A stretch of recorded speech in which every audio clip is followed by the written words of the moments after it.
with the versatility of a truck. Any other special offers? Hyundai is thinking of every mile, so when it comes to great gas mileage, check out the new 2023 Hyundai Venue SE. Lease it for only $199 per month for 36 months. See us for details. Hyundai is also thinking of every mile with their customers and continue to offer 3-year, 36,000-mile complimentary maintenance on every new Hyundai. And every new Hyundai purchase includes Hyundai Owner Assurance, America's Best Warranty, 10-year, 100,000-mile powertrain limited warranty, and 5-year, 60,000-mile bumper-to-bumper coverage. Autoland Hyundai, downtown Uniontown.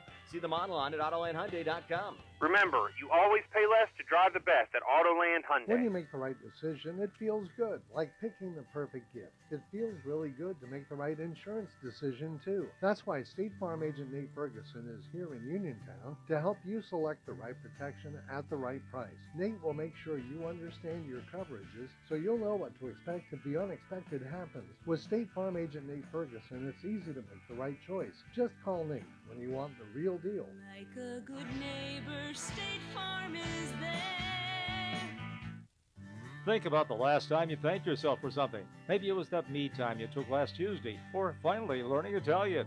Want to do something you'll really thank yourself for later? Start creating a plan for your financial goals today. State Farm agent Nathan Ferguson is right here in Uniontown to help you look at the things you want to save for and build a plan to set you up for success. The earlier you start planning, the better off you will be. Call State Farm agent Nathan Ferguson today, then thank yourself later. Like a good neighbor, State Farm is there. Have some fun with WMBS and the Pennsylvania Lottery starting this Thursday. Just be the sixth caller to 724-438-4593 whenever you hear money, money, money, money. And you could win 15 cash payout scratch-off tickets. It's the new $2 instant game from the Pennsylvania Lottery with 10 top prizes of $20,000. Pick up the game and play today. The Pennsylvania Lottery benefits older Pennsylvanians every single day. Must be 18 years or older to play, and of course, please play responsibly. Are you looking to list or sell your house? Now is the time to let the professionals at Caldwell Banker Laurel Ridge Realty help you with all of your real estate needs. Caldwell Banker Laurel Ridge Realty has 2 convenient locations to better serve you. In Uniontown area, 724-437-7100, or in Connellsville area, 724-628-7200, and speak with one of our real estate professionals. Visit our website, caldwellbanker.com. We have been proudly serving Western Pennsylvania area for over 30 years and look forward to helping you with all of your real estate needs. Broker Paul Borge Jr. Did you know that you have a choice for your physical therapy provider? NovaCare Rehabilitation offers same-day appointments, and oftentimes you don't need a prescription from your doctor to see us. We will make sure that you are treated as an individual and will work directly one-on-one with you to help achieve your goals. You have tried the rest, now try the best. NovaCare, Delaware Avenue in Uniontown. Phone 724-437-0556 to schedule your appointment today.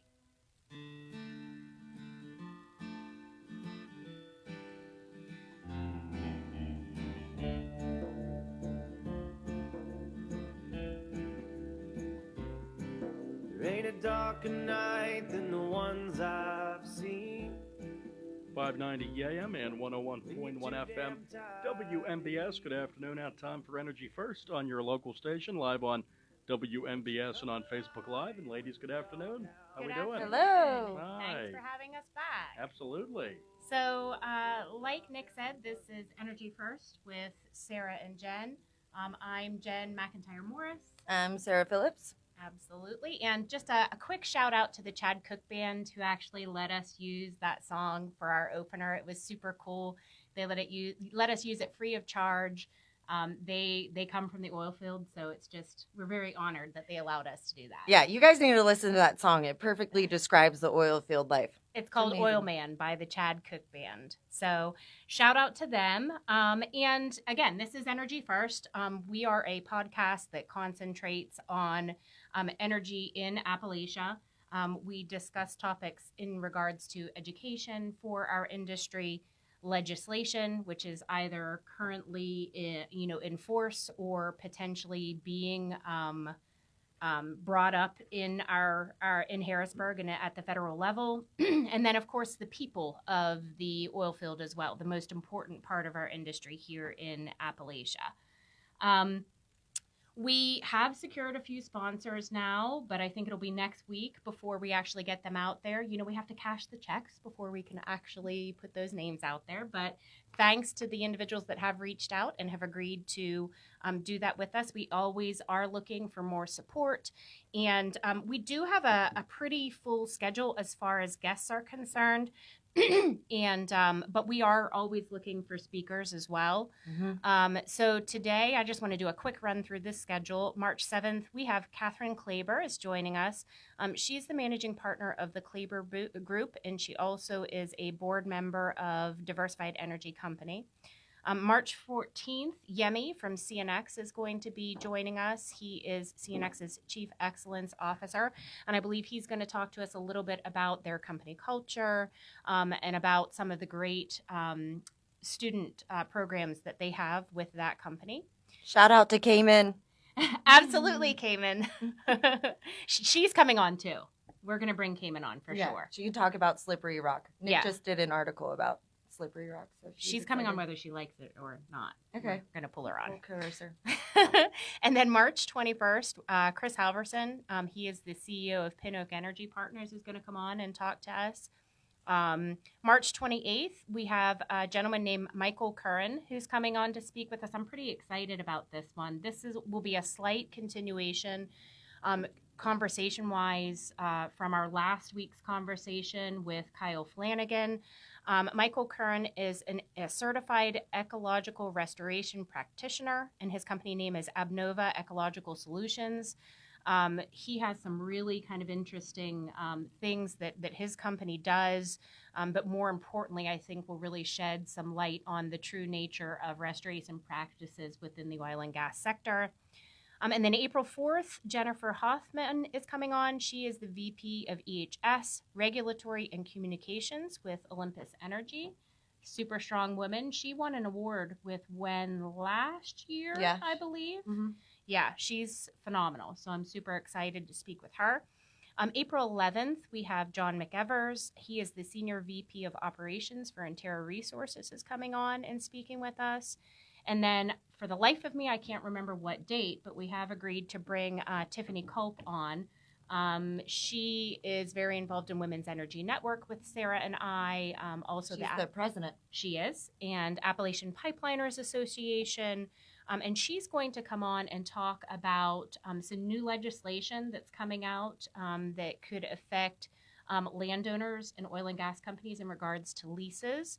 I mean, she's just going to talk in general, kind of shedding some light on landowner questions and things like that when it comes to leasing their properties oil and gas rights. And that's a really kind of common thing that I get random phone calls from people and they're like, hey, Range Resources has approached me and I don't even know what questions to ask or where to start.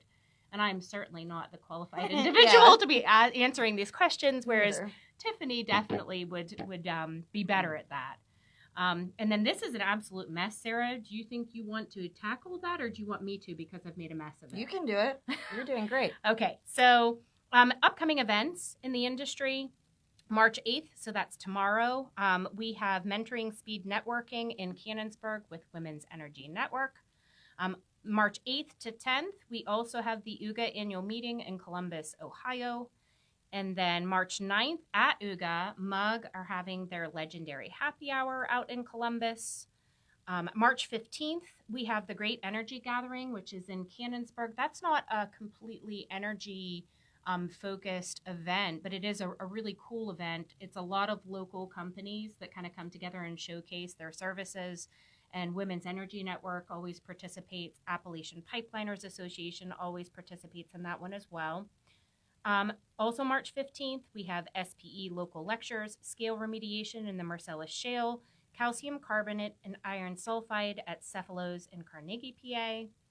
March 16th, we have Mug Madness Happy Hour at All Stars in Canonsburg from 12 to 3.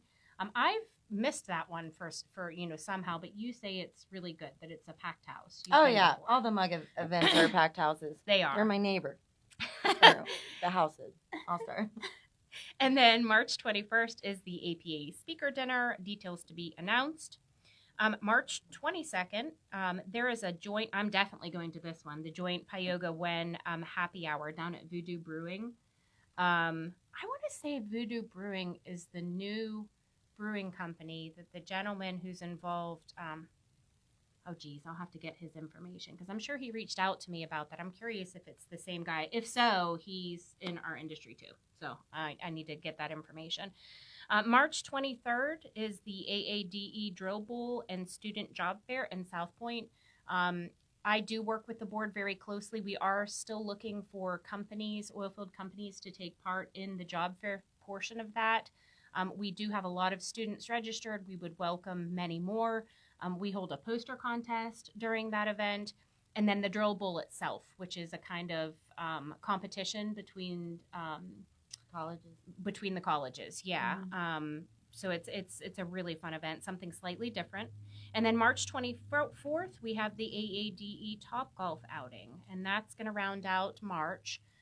If I've missed anything, misquoted a date, or anything along those lines, and you want to add your event as somebody who works in the energy sector, please reach out to Sarah or myself. We're happy to add it to the list.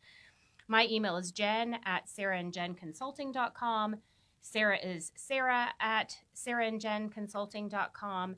And also, I just wanted to share the news that our LLC came through today. And Sarah says it's like a marriage license, and now we're married. So we're super excited. So without further ado, we want to welcome Catherine Klaber as our special guest. She is on the line. Catherine, how are you? Good. How are you? We are good. We're good. So where are you today? Are you actually in Pittsburgh? I'm in Beaver County. Okay.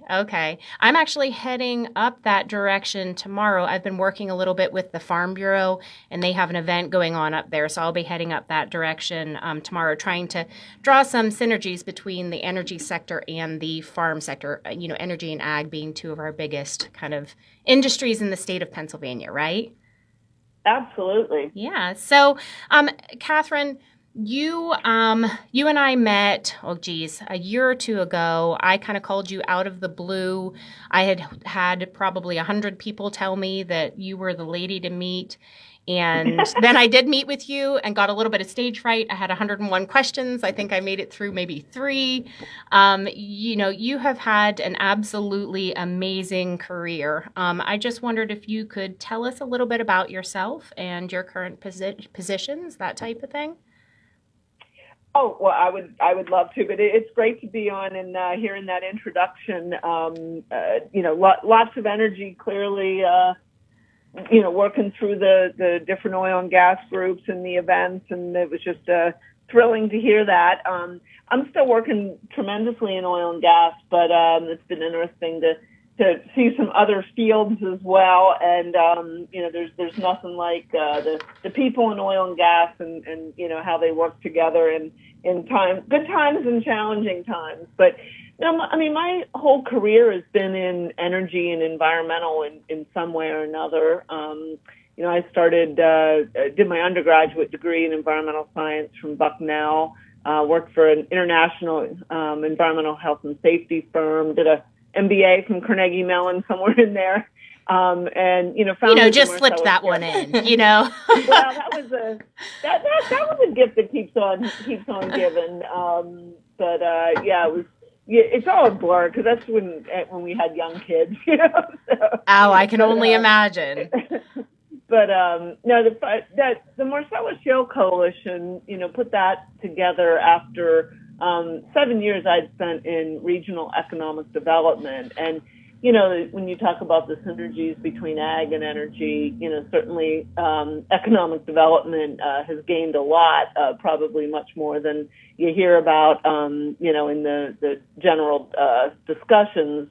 But that was really a great preparation for running the MSC, because you really have to fight for a competitive business climate. I mean, I do it for my clients every day. During the times at the MSC, there were, plenty of ways that you had to continue to tamp down barriers. They keep coming up, but, it really was an exciting time to be at the impetus of a a pretty big deal here in Appalachia. And I still don't think when I travel to other parts of the country and overseas, how much people look at what we've done in this region as a real heavy lift and a very notable on the energy front. So pretty special to have been part of that in the early days. Absolutely. And for those, that don't know what the MSC, that's the Marcellus Shale Coalition.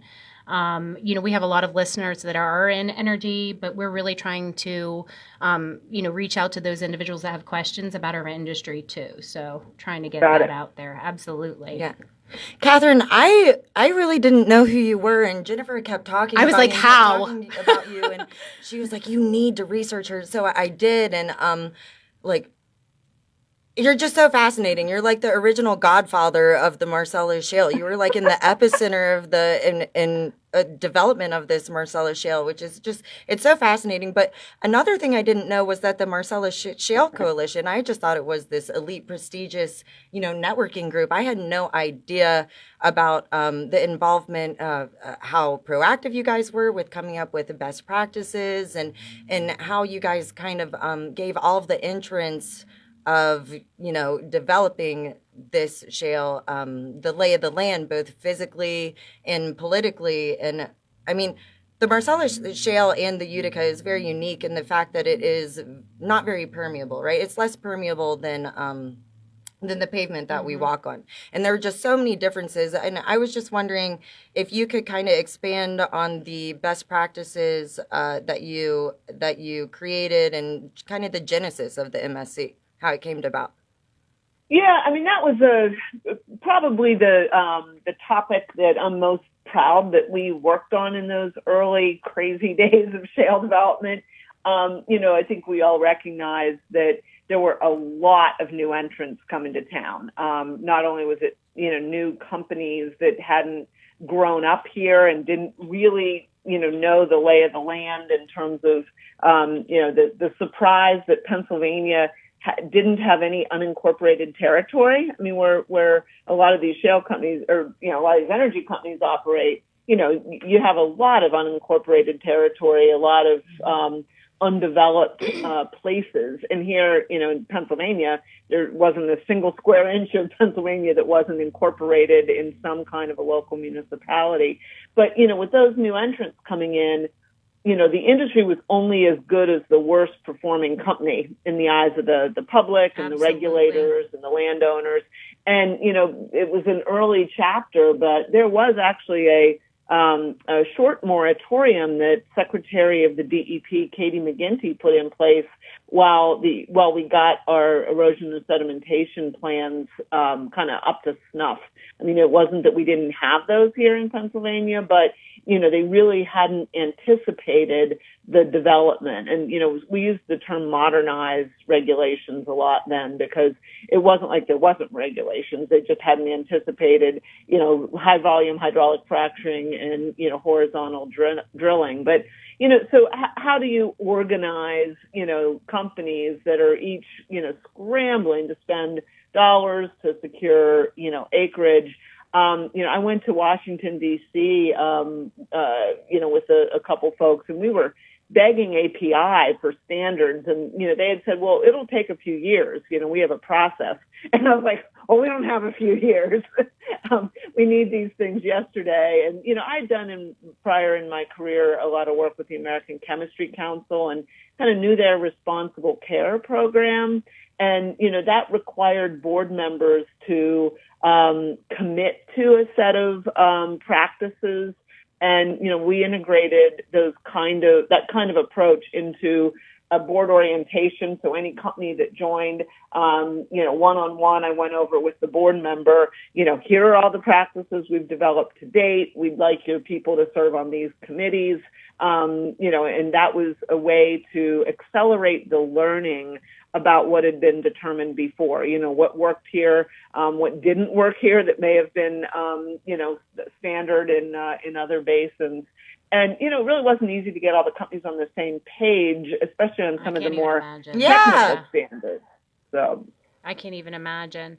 And thinking about that and what you did in the early days, I actually went and visited a site that was being cleared in West Virginia for solar.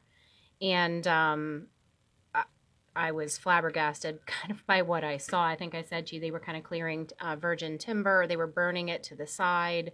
There were just a lot of things that coming from a field that is so, and for good reason, highly regulated, very organized, stringent best practices. It was just, I couldn't really wrap my head around it. I actually had a conversation with a gentleman who sits on Senator Manchin's energy team in regards to just that. And I said to him, do you have anybody from the oil and gas sector that sits as like an advisor or advisors on any of your committees? Because rather than you guys coming in and ripping and tearing and basically recreating the wheel, we have been here for so long. They need a Catherine in there telling them, you know what I mean? Like, this is how we organize things. And because it's not that I'm not against a diverse, energy future. I just hate to see, I hate to see, a new sector making the same mistakes that we did, that you kind of had to help those companies through, for our side of things, for oil and gas. Yeah. But think about the footprint. I mean, that was one of the things I was most impressed with when I first learned in 2006 about the Marcellus and the horizontal drilling. I was like, oh my gosh, you could see really quickly that you didn't need as many, well pads on the surface if you were, drilling horizontally. So inherently, it's an efficient use of the surface. Yeah, it's kind of a crime if another industry is allowed to do that after the lessons learned with surface coal mining and others. But you mentioned in your introduction a company that does restoration. Yes, that was the first best practice we came out with. And it was really interesting because, we weren't even to the point yet where we were restoring well pads because, a lot of them were still active, but we knew that process was going to be highly, it's highly scrutinized and, and that partnerships were going to be important. So we went to, all the groups like, Ducks Unlimited and the Wild Turkey, Federation and, the Elk Alliance. And we found out what's important to them. And then we incorporated that into, our restoration best practices, both for midstream and upstream. And, those are the kind of partnerships that, I'd like to think have, stood the test of time, but, we knew that those were going to be important issues, maybe not as important to the drilling engineer, but certainly important to the industry overall. Absolutely. Yeah. Absolutely. I know that Cabot does a lot of work with the Elk Group up north. I've been to a few of their events. They have a wonderful partnership. And again, I think it's worth kind of drawing that conclusion. A lot of people don't realize the extended relationships that the energy sector actually proactively develops. Yeah, you guys definitely didn't get enough credit for that. I mean, think about the fields down in Texas. They're on these huge ranches where, people don't really see them. But here you're on these huge municipalities. And just the challenges with that alone with the communities must have been insane. Yeah, did you guys have anything as far as the actual communities themselves were concerned? Or was it all kind of legislative best practices? Oh, no. In fact, I would say community engagement was, equal to the kind of, classic lobbying. There was the communities, in my mind and, and how we organized ourselves really took a couple different forms. I had 4 community outreach managers working for us. And each one, we hired for the particular geography. So we had someone in Philadelphia, someone up in the Wilkes-Barre Scranton area, in the middle of the state, a gentleman who had worked to run the county fair program for Department of Agriculture coming out of Penn State, and we hired him to run our county fair program. And then in the western part of the state, we had a woman who was just an excellent individual with relationships in the municipal governments, where we were already facing kind of the biggest hurdle to to get things permitted and approved. But, there are communities with mineral rights and those without had different, sensibilities. The part of the state with shale and not with shale had different sensibilities. So, I mean, it really was very tricky with those 5 counties in southeastern PA have about 40% of the population and therefore 40% of the legislature. So, the best way we saw to convince the legislature that this was, a positive was to have the people in their districts understand that. So, government affairs is very important, but, we really took a grassroots approach to it. I love that. And I do still see some of that from the MSE, from others. I think that Sarah and I tackling this project is hopefully another grassroots effort to really raise awareness for the average citizen in the state of Pennsylvania, West Virginia, and Ohio. But do you think that there's anything that we could currently be doing better to continue this process of acceptance? Because I do feel in some cases, and maybe it's just me, that we've lost a little bit of ground, and I don't really know where the disconnect is. Yeah, I mean, that's you nailed the multi-million-dollar question. I definitely think acceptance was much higher at the beginning than it is today. I think that, and I don't mean to sound, like a conspiracy theorist or something, but I really do believe there are a number of parties that benefit in their own, way from maligning the industry. So, nations like Russia, there's no doubt that that country had a pretty large line item that it expected to be exporting their gas to the U.S. Mm-hmm. And, that's why we had so many, LNG import facilities around this country, was because, back when I first learned about the natural gas industry, it was up at $12, $14 per MMBTU. And companies, multinational companies were shipping jobs overseas because they couldn't afford, the chemical industry couldn't produce here because of the price of the raw material. So, that you can't doubt that there are, that there's misinformation from nation states that, don't like that. But I also think, we've got our own in-house or in-country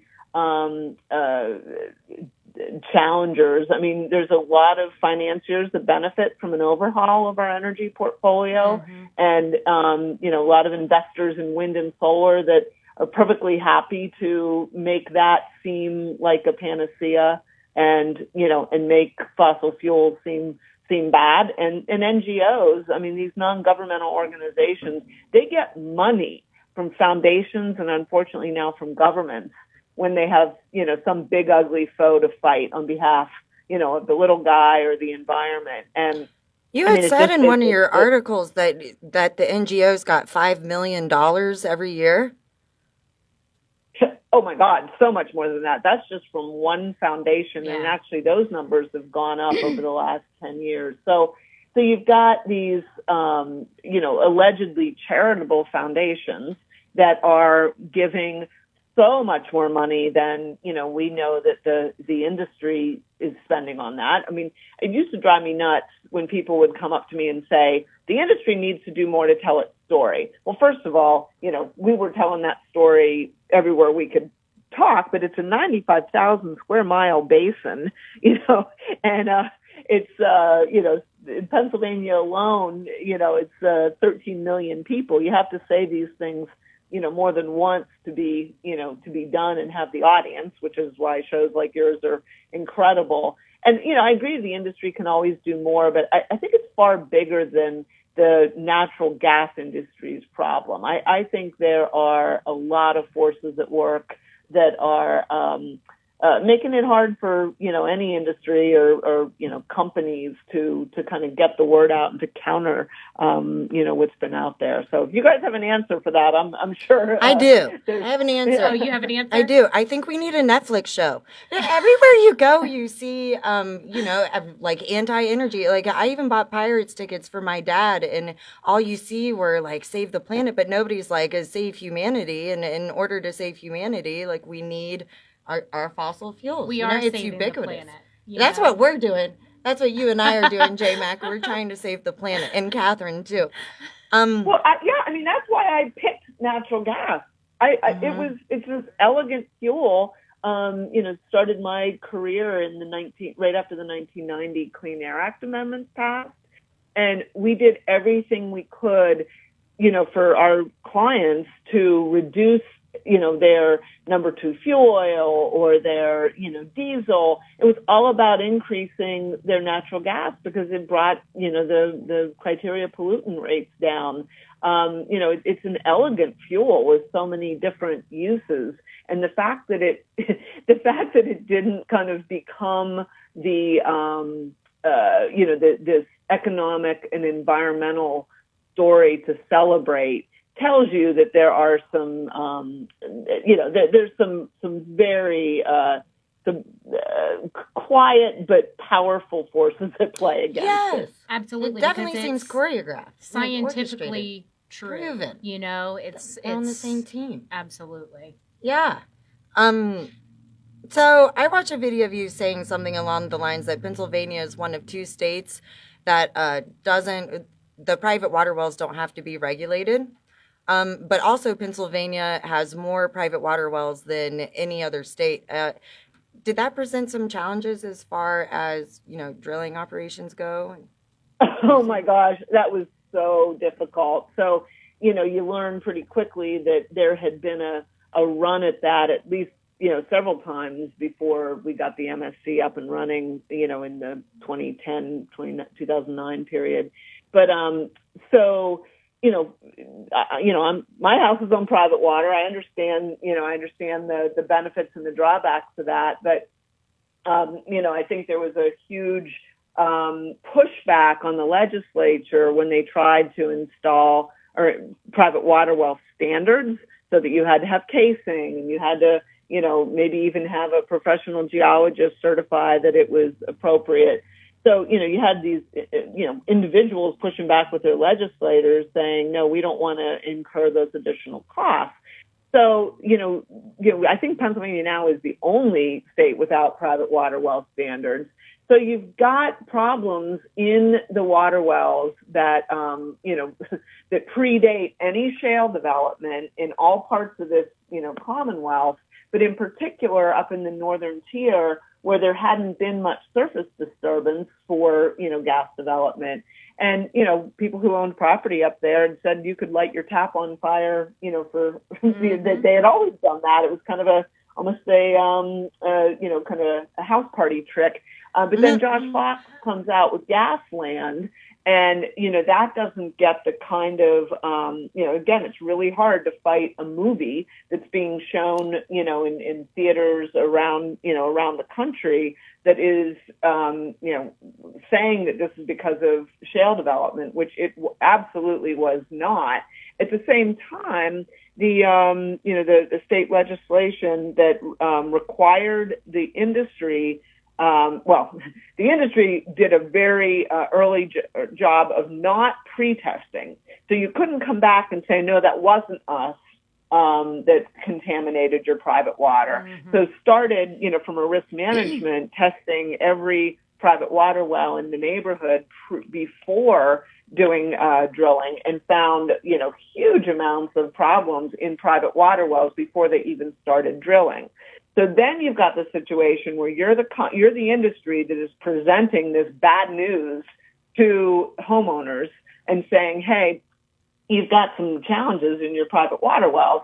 And that's before we even start drilling, but still you're the bearer of the bad news. So I think that was a huge challenge for us.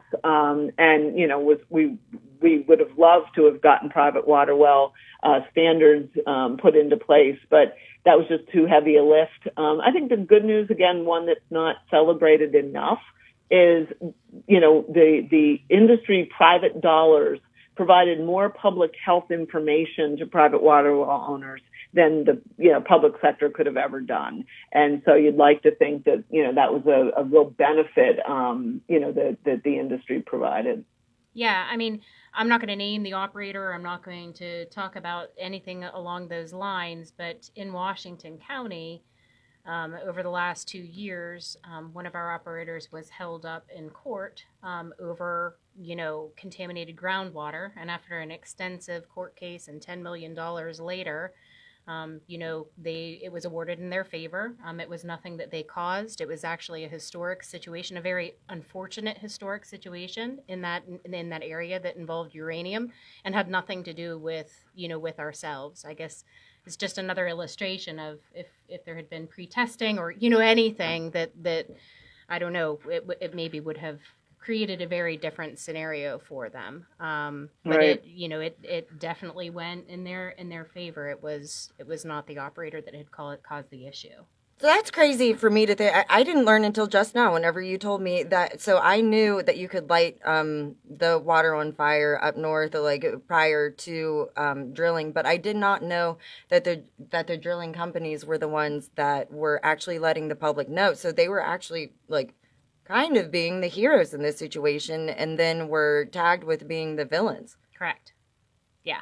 Yeah, no, not in all cases. I mean, I think there's tremendous relationships between, landowners who have leased their land, and receive that upfront bonus and those royalty checks. But yet, if you were in that situation, you really don't have an incentive to go out and, get on your local radio station or go to the Capitol in Harrisburg and, in March for the industry. It's a really, there's a lot of raving fans, but not people who feel the need or have any drivers to be, publicly supportive of the industry, which is, part of the challenge we were talking about. Yeah, I'm taking a road trip with Sarah. She's never been to Burning Springs, Catherine, so I need to take her down there so she can have a look at it. It's just a super cool place down in West Virginia. Yeah. You've not been yet. Yeah, I'm excited. Let's go. And you can light I'm the ready. water on fire down there. Yeah, I'll light the water on fire. That seems like fun. So, Catherine, it's really pretty interesting and cool, that you have your degree in environmental science. And I think there's so many preconceptions about our industry. And you touched on this a little bit, that you fell in love with the clean energy source that we are. But it kind of, the average person, I think that goes against what they think would be the case with someone, with an environmental science degree. I just think that's really interesting. What was do you remember, the actual time when you decided that that oil and gas, that nat gas was going to be your concentration? Do you remember the moment? Oh, I mean, absolutely. It was December 2006 when Rich Weber, who now runs Penn Energy Resources, I know but, Rich. at the time Yep. was with Atlas before they sold to Chevron. And it was at a Christmas party, and their family had just moved to town, and someone said, "Oh, you two ought to meet. You may have some similar interests." And he was telling me about shale development, and I was like, "Oh my gosh, we can get more natural gas." Having worked on trying to secure. I mean, oh my gosh, just even a little bit additional supply, that Congressman Peterson from Northwest PA at the time, was trying to do on the Outer Continental Shelf. So, to have this kind of large supply, and it wasn't theoretical. I mean, it was already starting. So, I mean, I saw it as much about natural gas, but I would even say more so because it was, it was such an economic development opportunity. There was so much for the Commonwealth, but frankly also for the nation. To be able to be in control of our own destiny was pretty darn compelling. So I was working at the time with a lot of these energy companies already. Before the Marcellus Shale Coalition was really kind of going to happen as an organization. At the time, there were 2 trade associations catering to the conventional industry in Pennsylvania. And, they really decided they didn't, want to dabble in this shale stuff. I don't know whether it was, I can only imagine what those conversations were like. So it was pretty easy when the handful of industries or companies that were realizing they were going to need their own trade group, I said, hey, I'll write a job description for that.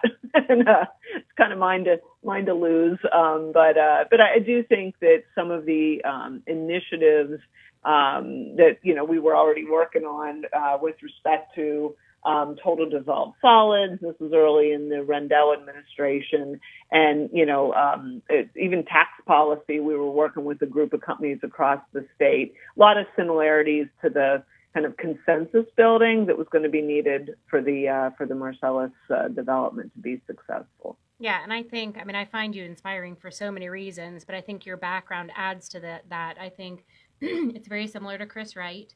Here's this individual that comes from an environmental background, but that had the eyes that were open enough to see, the reality. And yeah, they're the exceptions to the rule. You are. It is because the exception. They're to not the just rule. Conforming to what they hear. They're actually researching on their own. But well, and I might be dating myself here, ladies, but the environmental issues weren't quite as politicized in the kind of public domain.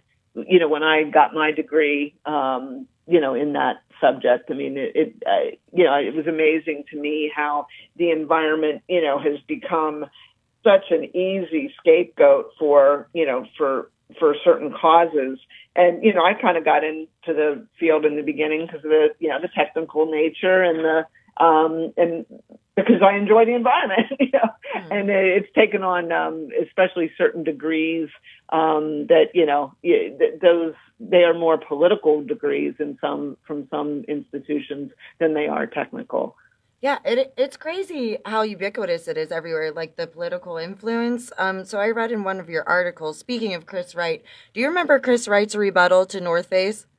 Absolutely. Okay, well, you wrote in one of your articles about a sign in the Shady Side Patagonia store. Can you elaborate on that? Oh, my gosh. Okay, so Patagonia, which I refuse to buy anything from. Myself because, as well. Yeah. Oh, my gosh. I don't really like their clothes anyway. Well, and they use a heck of a lot of petroleum products, right? Whether they admit it or not. But, with a friend of mine sent me a photo of the front window of the Patagonia store in Shadyside.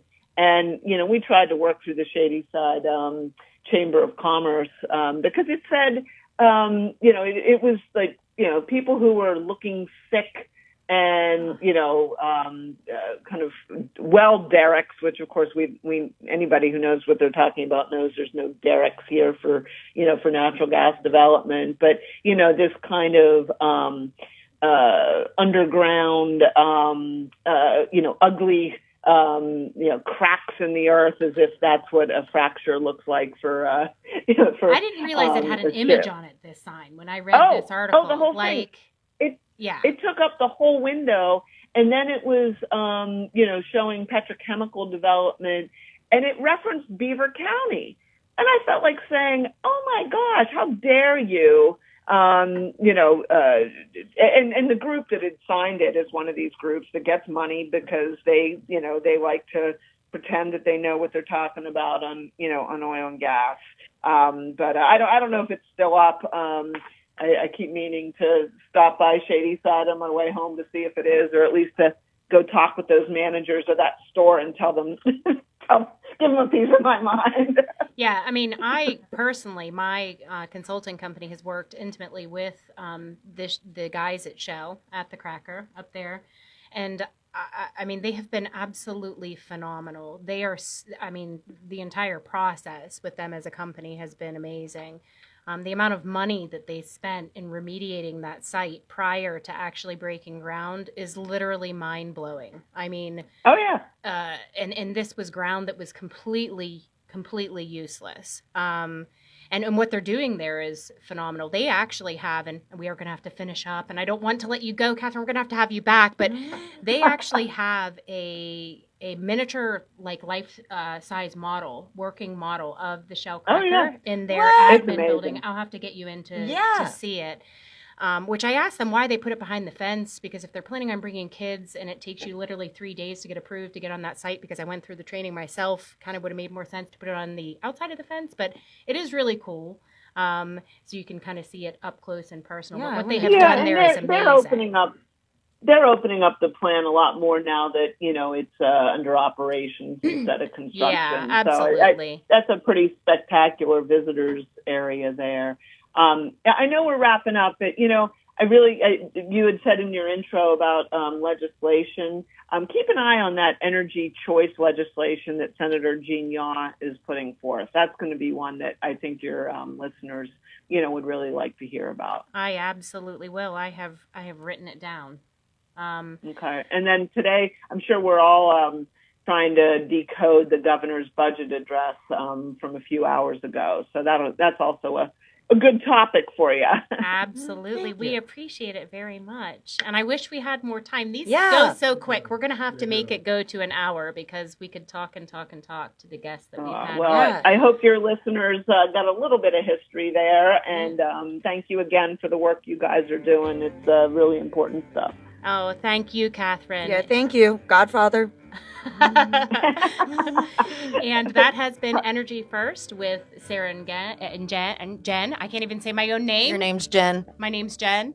Thanks to Catherine again for joining us, and we will see you next week.